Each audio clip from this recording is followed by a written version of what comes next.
Oi, gente, que bom poder estar com vocês. Essa semana eu aprendi muitas coisas estudando Vem Segue-me.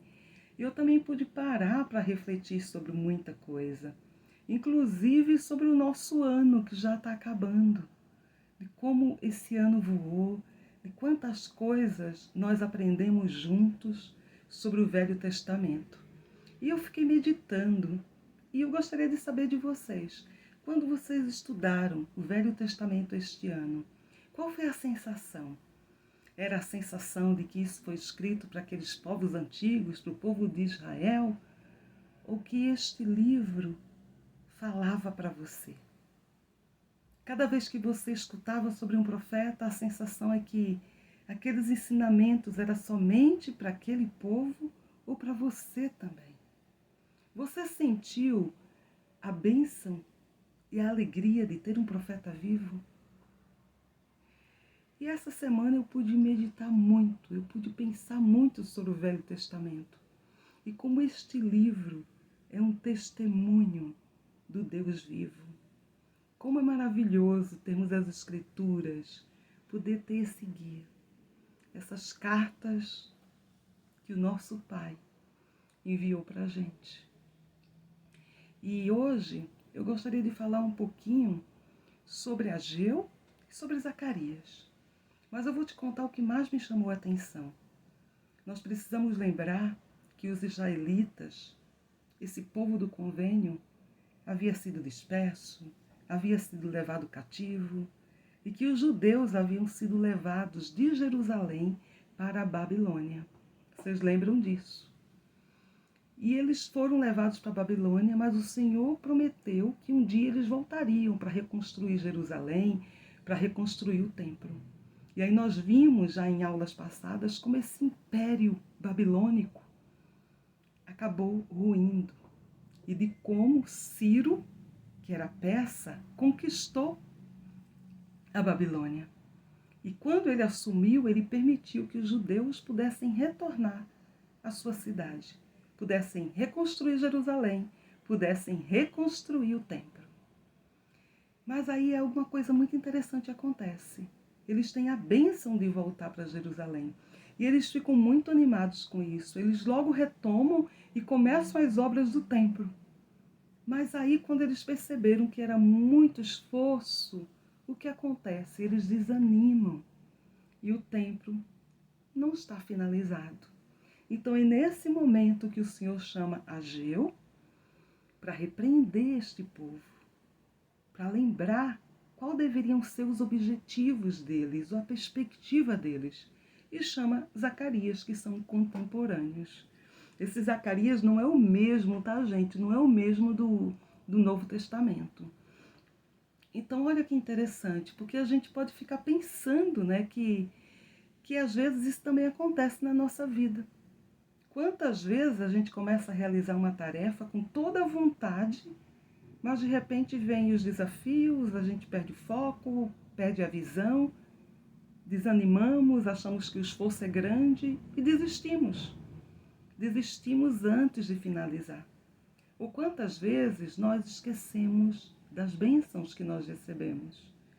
Esse povo, eles estavam vivendo o cumprimento de uma profecia, o retorno para Jerusalém e a reconstrução da cidade e do templo.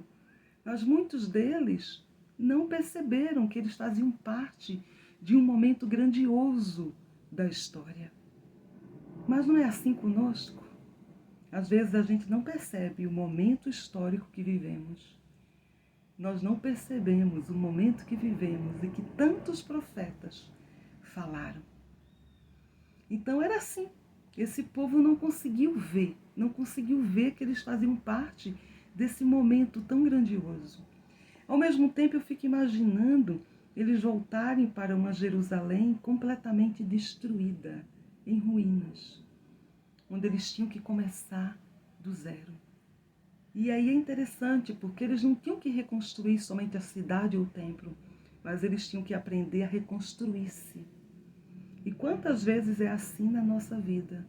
Nós vamos estar no chão e vamos ter que aprender a nos levantar, a nos reconstruir, a começar de novo.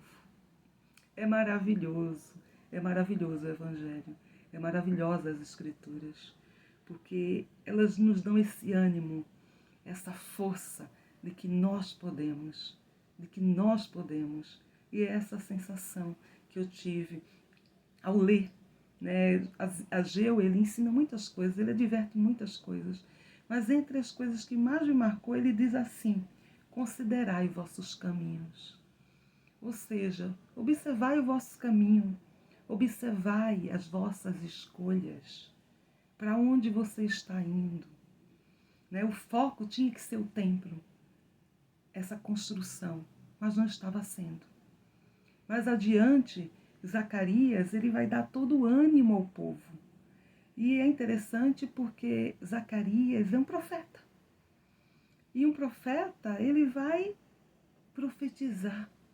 Ele também vai falar sobre coisas futuras.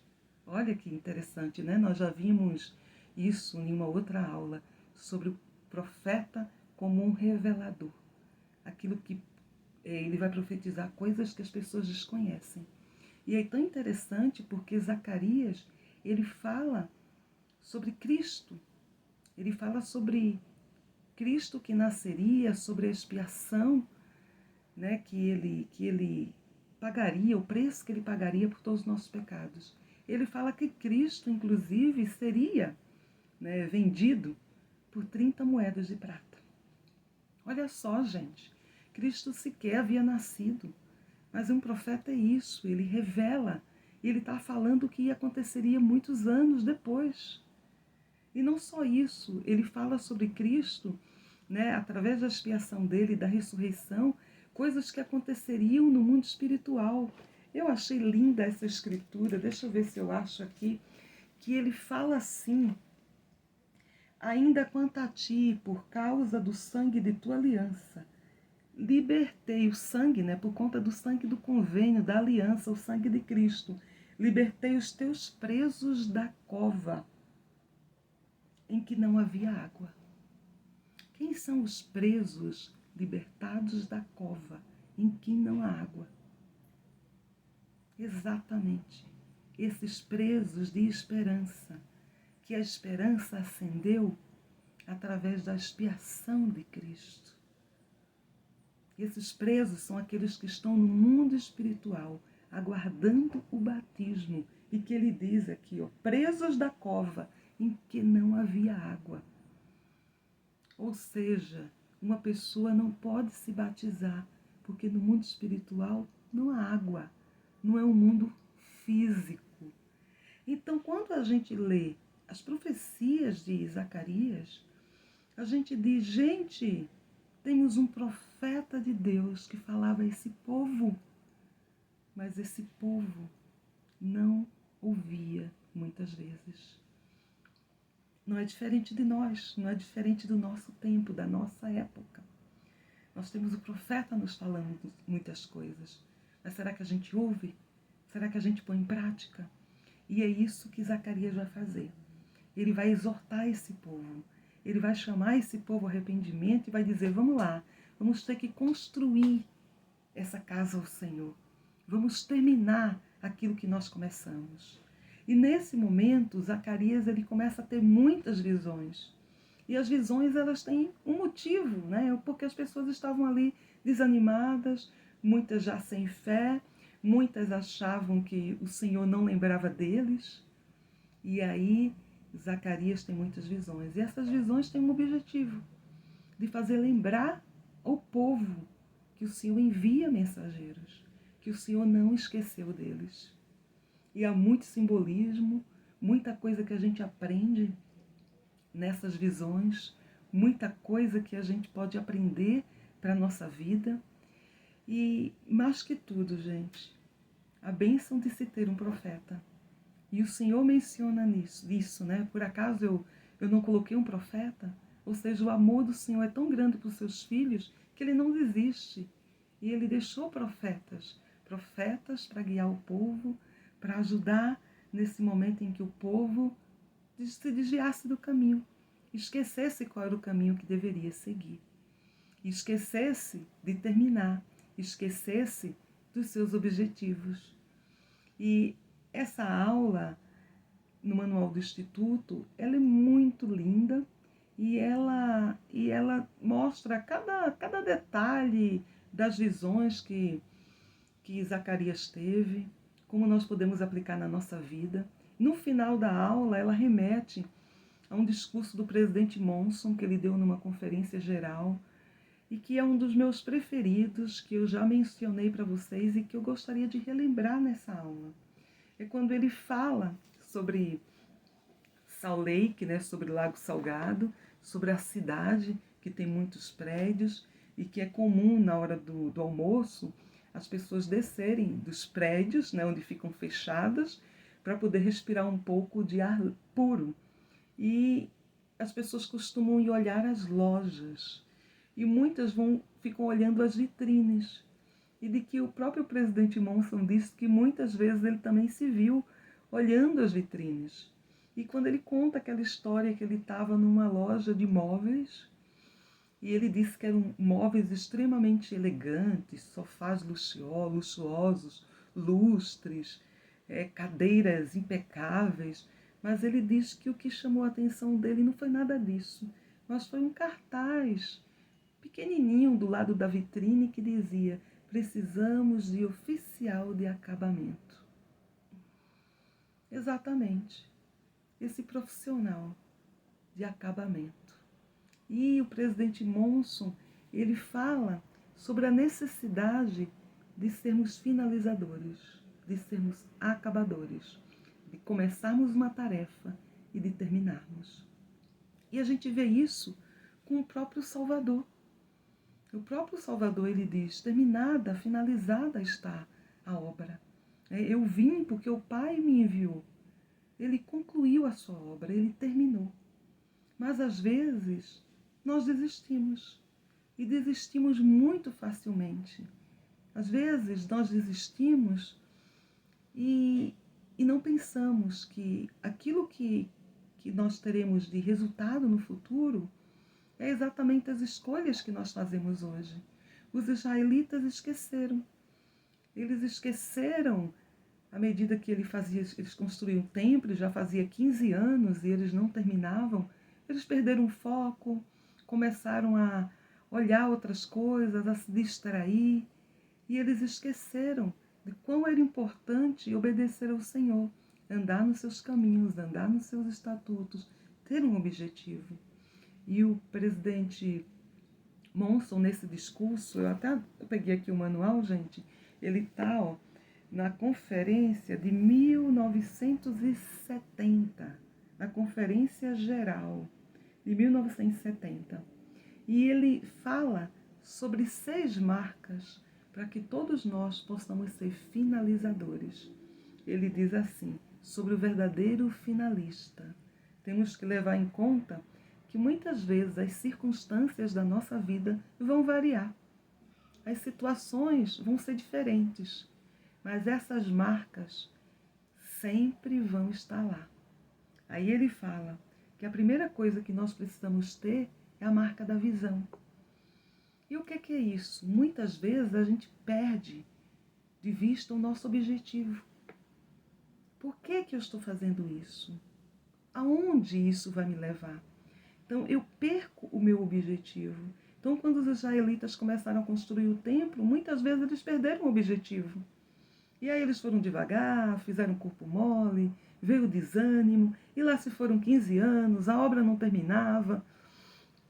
Então, e na nossa vida? Será que a gente pensa nos objetivos? Será que a gente tem a visão, muitas vezes, para ver a longo prazo? Para saber aonde o caminho que eu estou seguindo vai me levar? Ou será que eu sou imediatista? Eu estou exatamente como os israelitas. Se eu não sou abençoada agora, porque eu vou continuar? Então, que a gente possa pensar, é preciso ter objetivo, é preciso ter visão, é preciso continuar. Aí ele fala sobre uma segunda marca, que é a marca do esforço. E ele diz uma coisa interessante: visão sem esforço é como sonhar acordado. Esforço sem visão é trabalho árduo e inútil. Mas a visão acoplada ao esforço, ganhará o prêmio.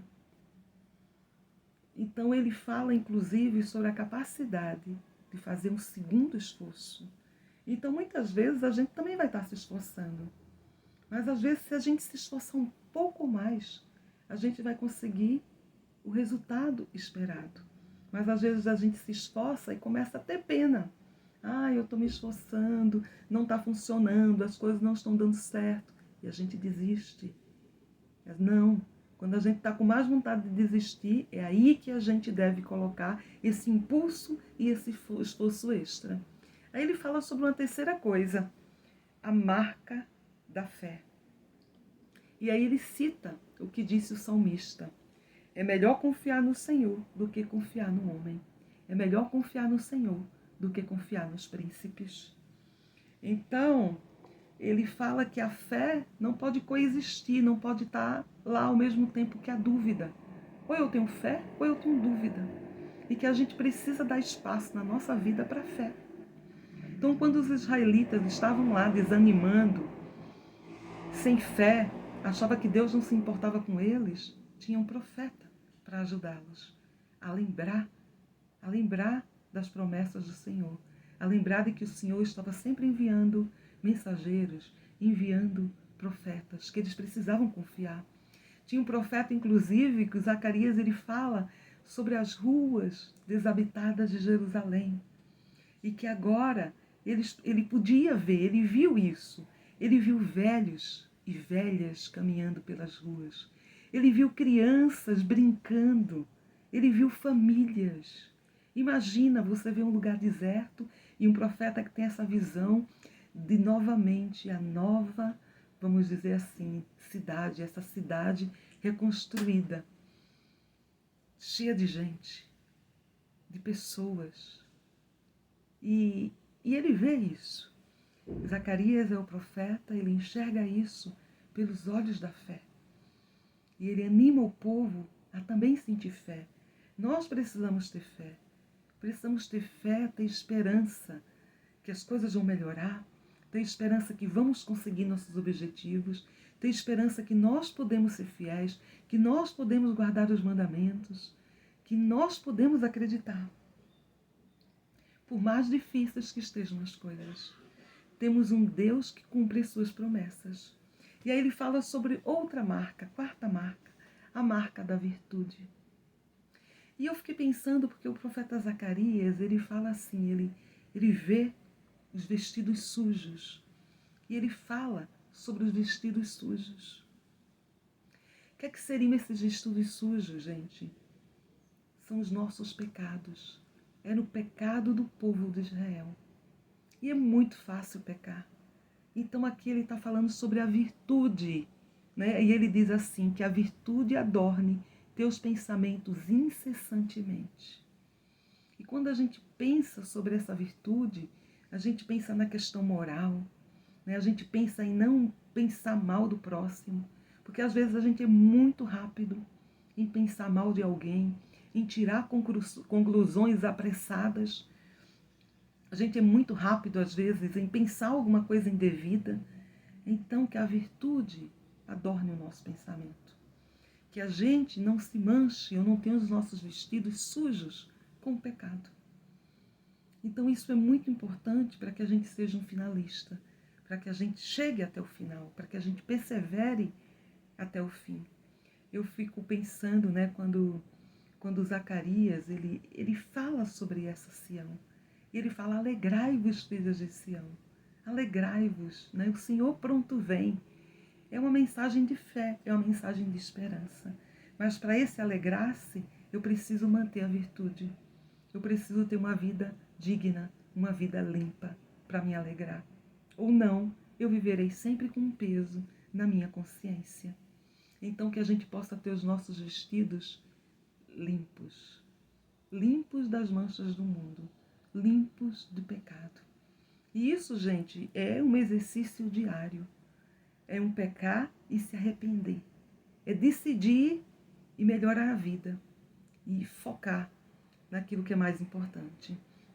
E aí ele fala ainda, no 5, a marca da coragem. E aí ele diz que para ser um finalista é preciso da marca da coragem. Porque vai exigir muitas vezes da gente que a gente não escute as palavras de desânimo dos outros. A coragem vai fazer com que a gente haja. A coragem está muito próxima da fé. Ela vai levar à ação, a esse destemor de fazer o correto, mesmo que outros não façam. A seguir com determinação aquilo que o Senhor nos pediu. Seja o nosso chamado, a nossa designação, o nosso chamado, seja nós, nossas famílias, os nossos deveres, né, como membros de uma família, seja pai, seja mãe, seja filho, na escola, no trabalho, a coragem de defender o que acreditamos, a coragem de continuar. Porque imagina se todo mundo desiste, está lá, todo mundo construindo o templo. Ah, não, isso não vai dar em nada, o Senhor não lembra mais da gente. Imagine se todos desistirem. Essa obra nunca seria finalizada. Imagine se o Salvador não concluísse a sua obra e não executasse por nós essa grande e infinita expiação. Estaríamos todos perdidos. Ainda bem que temos um Pai Celestial finalista. Temos um Salvador finalista, que terminam o que começam. E Zacarias fala exatamente sobre isso. Ele vai falar sobre os nossos dias, gente. Ele vai falar sobre esse Cristo que nasceria, sobre esse Cristo que expiaria por nossos pecados, por esse Cristo que retornaria para salvar e lutar por essa Jerusalém. Ele fala sobre batalhas finais como Armagedon. Ele fala sobre aquele dia grandioso que o Salvador vai pisar no Monte das Oliveiras. Tudo isso é profético e vai acontecer. E por que eu estou dando tanta ênfase a isso? Porque um profeta do Senhor falou. Muitos têm falado. E do mesmo jeito que a Israel antiga às vezes não prestava atenção nos sinais, às vezes nós não prestamos atenção também. Então, continuando, ele fala a marca da oração. Como é importante essa marca, porque essa marca nos conecta com os céus. Essa marca nos faz lembrar que somos filhos de um Deus e que podemos recorrer a Ele em todos os momentos. Olha que lindo, ele diz assim: quando se tornam pesados os fardos da vida, quando as provocações põem à prova a nossa fé, quando dor, tristeza e desespero fazem a luz da esperança vacilar e sua chama diminuir, a comunicação com o nosso Pai Celestial nos proporciona paz. Estas, as marcas dos verdadeiros finalistas, serão como uma lâmpada iluminando nossos passos na jornada pela vida, sempre nos incentivando a prosseguir e nos elevando. Está Ele que nos pede: vem e segue-me. Vem e segue-me. Teve muita coisa nessa aula que eu achei sublime, divino. Tem um momento que Zacarias fala sobre ter gravado em lugares diferentes. Eu até anotei aqui, vamos ver se eu acho. Aqui, gravado nos sinos, nas campanhas, né? Gravado nas campanhas, as palavras santidades ao Senhor. Eles deveriam gravar nas panelas, santidade ao Senhor. E eu fiquei pensando, santidade ao Senhor. E eles deviam gravar para lembrar. E nós, será que nós lembramos que também somos santidade ao Senhor? Será que nós gravamos isso no nosso coração? Será que a gente costuma todos os dias, quando a gente levanta, pedir ao Senhor forças para que a gente possa ser um pouco mais santo? Para que a gente se converta um pouco mais ao Evangelho? Para que a gente vença as nossas debilidades do homem natural e que todos nós sabemos quais são? Cada um com seus desafios diferentes, mas cada um com as suas debilidades. Será que a gente pede que essas fraquezas se tornem fortes? Eu achei lindo quando Zacarias fala uma expressão que é muito conhecida para nós, que é a expressão a menina do olho, a menina dos olhos. A gente já ouviu tanto. E, na verdade, Israel, Jerusalém, era a menina dos olhos do Senhor. Nós somos esse povo santo. Ainda somos a menina dos olhos do Senhor. Ele se preocupa, Ele nos ama e por isso Ele envia profetas. Para que a gente não esqueça de se manter no caminho, de guardar convênios, de ser fiel. Para que a gente não esqueça das promessas. Para que a gente persevere. Para que a gente continue, mesmo quando estiver desanimado. O Senhor vive e Ele nos ama. Gente, boa semana para todos vocês.